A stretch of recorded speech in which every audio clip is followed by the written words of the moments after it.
Hello, everybody. I am in Living Matrix again, and for you who haven't seen that, there is on the left side in the Facebook group, it says units, and it says one unit is post your chart, and that's where you can post your human design chart and your gene key chart. And then I am, regularly going in there and I'm looking at charts. So here we have a 5-1, and it's a projector, it's ego projected, and it means that it has only those two centers with the channel of the shaman. So this is like really powerful. There is a lot of like shock in the 51, and can be a lot of constriction in the 25. So that can be very uncomfortable. It can be a lot of agitation in the body. And we can also see that there is a lot of openness. So if somebody could feel a lot of agitation, unease, discomfort, pressure from the outside, conditioning. But that is actually here to really just like live your own truth, basically, and to live your own awakening, to live your own feeling of what love is and what universal love, more than anything, acceptance of what it is to be human, I could say, instead of constriction. There is something with the 25 where often we feel like that to be here in physical form is a constriction, and that it takes a while to feel into that acceptance, a total acceptance of being in a form that is something that is not forever, that is just temporary, and it feels weak somehow. Especially here we have a 5-1 profile, so it's a powerful profile. It's about leadership, and it's a mental line, the fifth line. So to accept this thing about the not forever form can be hard. And the 51 wants to initiate new things, so can also be a little bit impatient in its nature, and it can shock others as well.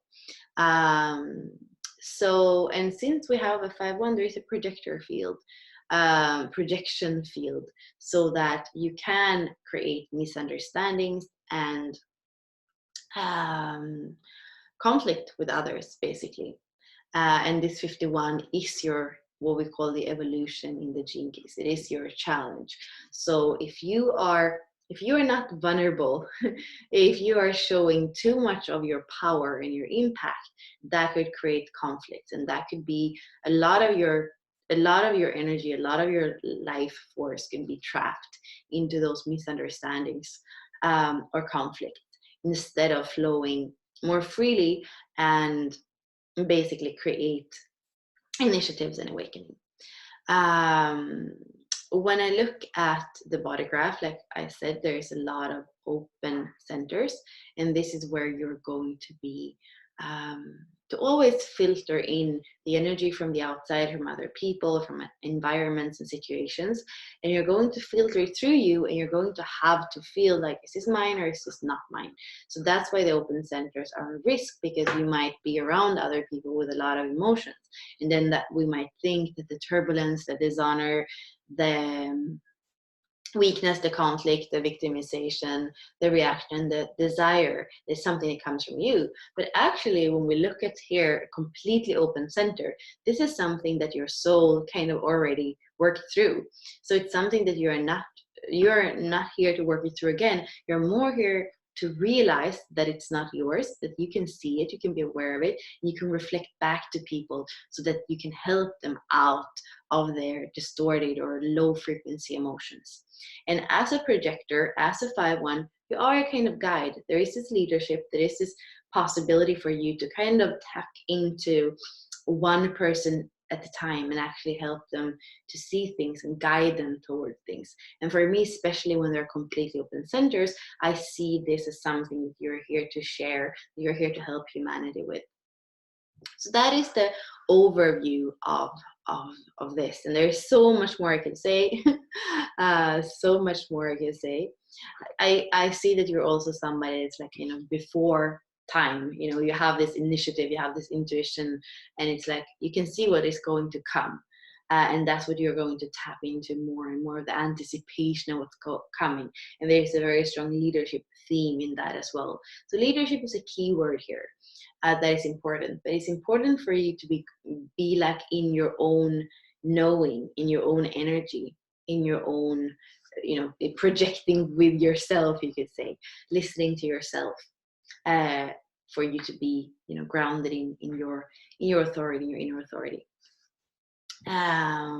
Also, the 25 that forms that channel with the 51 is your attraction, is your the field of attraction that you have, and that is a strong field. So fifth line again, so it can also be projection, could be in the lower frequency manipulation or entrapment. Even in the higher frequency, it's a lot of sensuality and a lot of actually acceptance of many different forms of expression.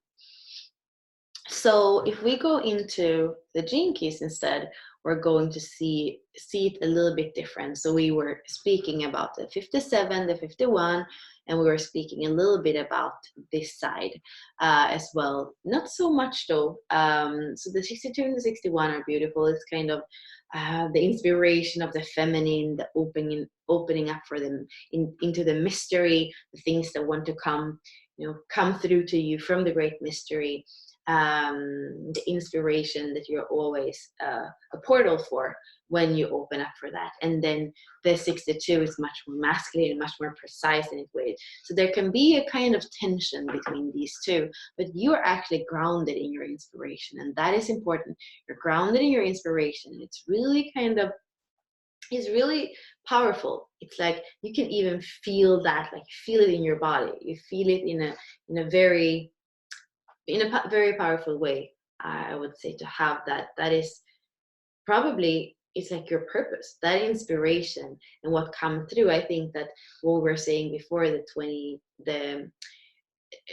awakening and the acceptance, it's kind of coming when you're opening up to the 61, to the inspiration that wants to come through you, when you're opening up also to the universal acceptance and love that is here.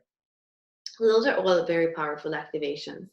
And then I think what really stands out to me is this 333 that you have here in your pearl sequence, which has to do with life being a celebration. So even if you are a projector, you're a guide, even if you have a 5-1 profile, you're a leader, and even if you have this powerful 25-51 shamanic channel, your life, is actually a celebration. Line 3, you're here to celebrate.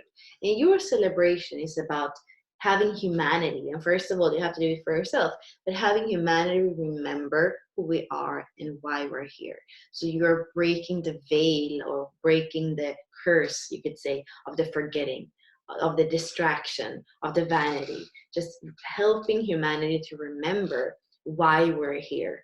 And it looks like on a daily basis, you might like to do this, kind of one-to-one. Like you are a projector, and projectors' auras really go well together, kind of tucks into another aura and sees that person. So it looks like, and it's also the same theme for the second line culture, that you would be really good at like mirroring one person at a time.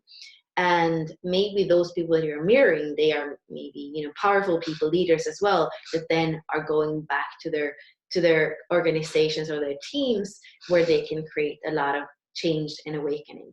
So that looks like it could be a way that will work for you, and more like how you can use your energy on a daily basis. So I would love to hear, like I used to say with the 5-1s, is that you're a heretic. You're here to create your own laws and rules and know what's right for you. So there's probably things in what I said that you are recognizing. There might be things that you don't want to take in as your truth. So I would love to hear from you what resonates and what didn't. Thank you.